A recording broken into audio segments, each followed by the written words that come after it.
বন্ধুরা নমস্কার। বিষয় সাহস আসলে কি? বন্ধুরা, এই সাহস ব্যাপারটি আমরা যত সহজে বিষয়টাকে নিয়ে নিই, আবার ততটাই কঠিনভাবে আমরা নিয়ে ফেলি অবস্থার পরিপ্রেক্ষিতে। বন্ধুরা, সাহস মানে হলো মাসেল পাওয়ার নয়, অবভিয়াসলি। শুধু তাই না, আপনার পেছনে আমার পেছনে অনেক লোকবল আছে, আর্থিক বল আছে, শিক্ষা আছে, দীক্ষা আছে। এটাও কিন্তু প্রকৃত সাহসের মূলে নয়। প্রকৃত সাহস যাচাই হয়ে যায় কখন জানেন? অবস্থার পরিপ্রেক্ষিতে। যতক্ষণ মানুষ কোনো সংকটে না পড়ে, সমস্যায় না পড়ে, যতক্ষণ না পর্যন্ত সে একা হয়ে যায়, ততক্ষণ পর্যন্ত সাহসের আসল রূপ সেটি সে অনুভব করতে পারে না। তো গতকাল আমাদের রাজ্যের একজন ডাইরেক্টর জেনারেল অফ পুলিশ, তিনি অবসরকালীন বক্তৃতাতে ভারী চমৎকার একটি কথা বলেছেন যে যখন মানুষ কোনো একটা উচ্চ পদ অলঙ্কৃত করেন, তার মধ্যে যদি সাহস না থাকে, সব বৃথা হয়ে যায়। আর এই সাহসের পেছনে যদি কনসায়েন্স, বিবেক না থাকে, তাহলে সাহস দুঃসাহসে পরিণত হয়ে গিয়ে তাকে আস্তে করে ফেলে দেবে, উড়িয়ে নিয়ে। বন্ধুরা, আমরা জীবনে যত সাহসী মানুষ দেখেছি, বিশেষ করে স্বাধীনতা আন্দোলনকালে, বা আমাদের চারিপাশেও এরকম এক আধজন সাহসী মানুষের আমরা পরিচয় পেয়ে যাই। কিভাবে? তার কাজের মাধ্যমে। সাহসী মানুষ কখনো তার সিদ্ধান্ত থেকে টলে যান না, কোনো অবস্থাতেই। কোনো ভয় দ্বারা সে ভীত হয়ে সিদ্ধান্তের থেকে সরে দাঁড়ান না। আর এই সিদ্ধান্তটি নির্ভর করে হলো কনসায়েন্সের উপরে, বিবেকের উপরে। বিবেক হলো অন্তরের বাণী,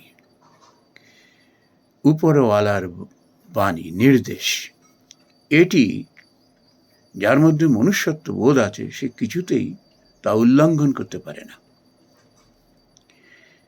এই জন্য সাহসী মানুষ, আমরা ঠিক তাকে বাইরের চেহারা দেখে আমরা বুঝতে পারি না তার ভেতরে কি রয়েছে।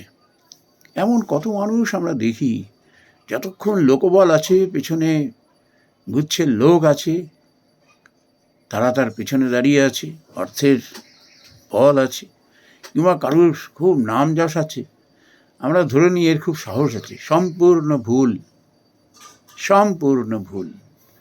কত মানুষ আমরা দেখি, কত বড় বড় উচ্চ আসনে প্রতিষ্ঠিত মানুষ, যেই ধমকি, চাপের মুখে পড়ল, সঙ্গে সঙ্গে সিদ্ধান্ত বদল করে ফেলল, কেঁচো হয়ে গেল একদম। কি হবে ওই পদ দিয়ে? সমাজে বাস করছি, নিজের সিদ্ধান্তে অটল থাকতে পারছি না, সব সময় ভয়ে তাড়া করে বেড়াচ্ছে, কখন কি হয়, কখন কি হয়, কোন মানুষ এসে কপালে জুটবে, কোন পরিস্থিতি এসে কপালে জুটবে, এই ভয়ে যে বাস করে, সে হলো তিল তিল করে জ্বলতে থাকে। মানুষ যখন আগুনে পড়ে না, ঠিক যে যন্ত্রণাটা, ওই রকম যন্ত্রণা সারা জীবন সে বয়ে বেড়ায়। তার কারণই হলো সে তার বিবেককে মূল্য দেয় না, বিবেককে মানে না, অন্তরের বাণীকে সে শোনে না। যে শোনে, সেই প্রকৃত সাহস দেখাতে পারে। সে সিদ্ধান্তে অটল থাকে, কোনো ভয়, কোনো চাপ, কোনো পীড়ন, কোনো অত্যাচার তার সিদ্ধান্ত থেকে, তার আদর্শ থেকে তাকে বিচ্যুত করতে পারে না। মানুষ এরকম আছেন, কত মানুষ দেখি রাস্তাঘাটে তার পদের জোরে কিছু মানুষ তার পেছনে হই হই করছে, আর কি কুকথা, কি অধ্যত্ত। জেনে রাখবেন, এই মানুষগুলো হলো সব থেকে ভীতু মানুষ। এরা কীরকম জানেন? লাউয়ের ডগার মতো। যতক্ষণ ঠ্যাকনাটা আছে খাড়া হয়ে দাঁড়ালো, ঠ্যাকনা সরিয়ে নিন, ধবাস করে পড়ে যাবে। এদের মতো কাপুরুষ নিপুংস আর হয় না। এদের খালি আওয়াজই সার। আর সাহসী মানুষ নীরব থাকেন, যেটা করেন তো করেনি,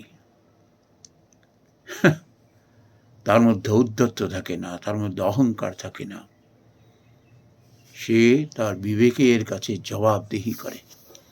এই জন্য এইসব সাহসী মানুষই দেশ এবং দশের কল্যাণ করতে পারে, আর আমরা তাদের অন্তরে জায়গা দিই। নমস্কার বন্ধুরা।